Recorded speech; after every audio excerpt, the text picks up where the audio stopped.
Welcome to Growing Your Team, a podcast designed for small business owners seeking to grow their company with the help of employees and contractors. Your time is limited, which means growing and leveraging teams is essential for business success. The Growing Your Team podcast is the place to learn tips and techniques designed to help you know when it's the right time to hire, how to select perfect fit team members, and how to maximize productivity while creating a positive work environment. Drawing from her 10-plus years of leadership and hiring experience, here is your host, Jamie Van Kuyk. Hello, Jamie Van Kuyk here, and welcome back to the Growing Your Team podcast. Today, I'm going to answer the question about how many interviews you should have in your interview process. And I'm not talking about how many candidates you should interview. We talked about that on a previous episode. Episode 57, how many candidates should you interview? But today we're talking about how many interview rounds should you have in your process? Should you meet with candidates just once, twice, 3 times, more?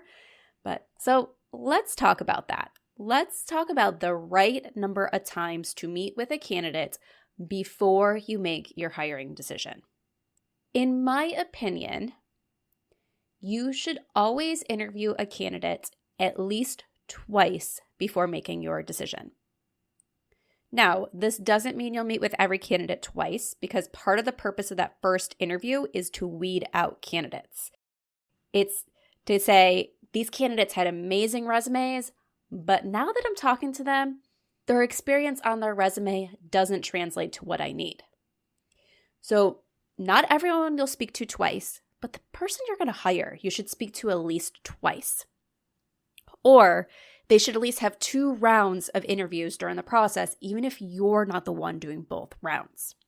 Why? Well, as I said, that first round is to start weeding out candidates. There are people where you're going to look at their resume and be like, oh my God, this is the most amazing candidate. And then you're going to go through a few interview questions and be like, all right, the words on their resume said all the right things. And I can tell they're not lying on their resume. It is 100% truthful what they put out there. It's just not a match to what I'm looking for. But you could take someone who pretty much has the exact same resume, you speak to them, and they are what you're looking for. So it's not always a problem that you're inviting the wrong people into your interview process. It's just the resume only gives you so much information. So typically, your first interview with candidates is going to be a shorter interview. It's going to be, let's uncover those basic things before we spend the time digging deeper.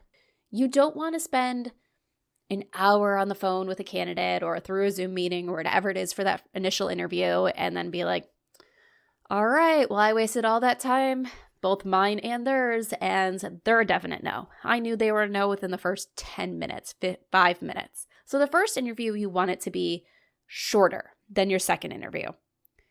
Typically, I tell my clients around 30 minutes. When I conduct first interviews for my clients, I do around 45 minutes only because I am ready to go deeper into some of those topics because I want to make sure I hand my clients the best candidates. But for my clients, they're doing everything on their own. I say, you can do a little bit shorter because you're going to be conducting that second interview and you're making the decision on who to move forward. That second interview, you're diving deeper into things with that candidate. Let me tell you this. Here's why it's super important to have 2 touch bases with each candidate, whether that's you having both touch bases or different team members or different people that are helping you through the process. So a total of 2 per candidate. Both times I have hired for my team here at Growing Your Team, after the first interview rounds, I had 2 candidates both times that I said, wow, it's going to be really tough deciding between these 2 candidates. They are both amazing. And then after the second interview round, one of them was an automatic no. One of them, during this last time, we were probably 10 minutes into an hour-long interview where I was like, I don't think this candidate is a go anymore. But I loved her after the first round. But during the interview rounds, you're going to ask different questions and you're going to uncover different things. So just because you love someone after one interview round does not mean they hit all the marks. So that second interview allowed me to go deeper in with the candidate and discover that they weren't the right person for the role. And then I was able to find the right person for the role on both those times. Now comes the question of, well, what do you do if you want other people meeting this candidate? And sometimes that is where you'll extend to a third interview round. Sometimes that first interview, you're doing a quick touch base, whether it's phone or Zoom, something that's not making that candidate have to take the time to come in and see you if you're later going to do in-person interviews. Just quick things to kind of learn a little bit about that candidate. That second interview, you're going to do it and you're going to dig a little bit deeper. But sometimes people want their team, their existing team, to be part of the process. A lot of times I suggest that is done in a third interview. So that way you make your decisions, you're pretty confident about who you're going to hire, and you pass that person or those top few onto that next round. So that way, if you're bringing, let's say, 3 people together on that last interview, 3 of your team members, you're not taking a lot of their time to do a lot of interviews. It's just a few quick ones with those top candidates, or maybe it's even that top 1 candidate that you want to meet with your team to confirm that it's the right pick, and then you're making your decision. You don't want to do panel style interviews and have all your team get together and all your team take this time with a bunch of candidates who are never going to get the job because you could have weeded them out of the process earlier. So sometimes you're going to go to another round of interviews, but typically you should have at least 2 interviews in your process. One is a quick touch base, whether over the phone or I do them through Zoom, to ensure the candidate matches the resume, to dig a little bit deeper into some of the areas that you can't get from the resume, but you're going to leave a lot of the bulk of the core questions to that second interview.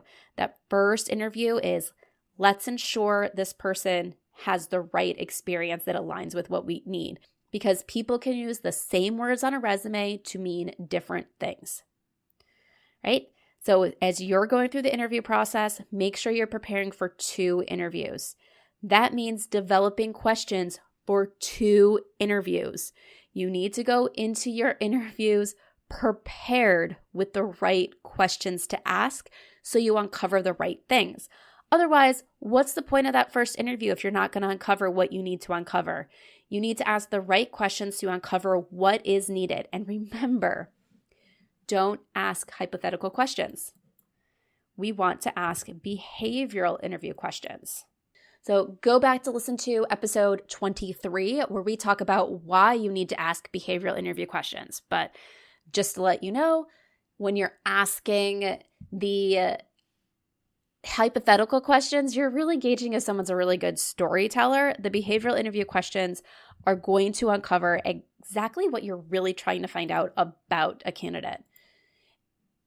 And while you're at it, go listen to episode 61, where we talk about stop hiring employees based on their storytelling abilities. So ask the right questions so that way you can uncover the candidate's true ability to do the job and get the person on your team that is going to make you happy, that is going to exceed your expectations, that you're going to be happy paying every time you submit your payroll. Because if you're not going to be happy with your team, there's no point in having them on your team. So get the right people by forming the right interview process. And like I said, you're going to want to put at least 2 interviews per candidate. And once again, that's per candidate that continues advancing through the process, not all candidates. So 2 interviews into your process. So that way you can ensure that they are the right fit for your organization. Are you ready to hire a new team member for your business and you want to ensure you hire the person who can succeed in the role, make you happy, and positively impact your bottom line? Then set up time and let's talk, because this is exactly how I help business owners like you. When you go through my Hire framework, not only will you learn how to attract candidates who have the passion you desire, but you'll be able to identify and select candidates who have the skills you need and can succeed in the role.